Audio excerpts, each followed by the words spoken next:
Liptovskách u Brna, tam Karel rád žil, s firmou Říže rád svět pokouzlil. Říže pevné jako skála, to byla jeho práce, úspěch jeho firmy roste nad paláce. Karel rád, ten muž popůvek, tenis jeho vášeň obrovská je. Soupeřova síla vždy odpluje, vítězství jsou jasná, jako jeho žena krásná.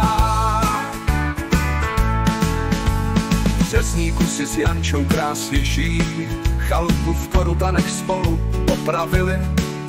Když raketu v ruce drží, svět je jenom jeho, láska k tenisu je silná, jako Janča jeho milá. Karel rád, ten muž popůvek, tenis jeho vášeň obrovská je. Soupeřova síla vždy odpluje, vítězství jsou jasná, jako jeho žena krásná.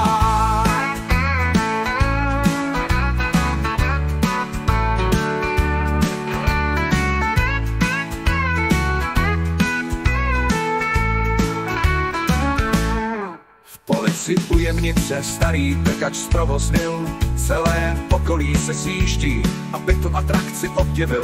Karel tohle všechno dovedl, každý projekt se srdcem provedl.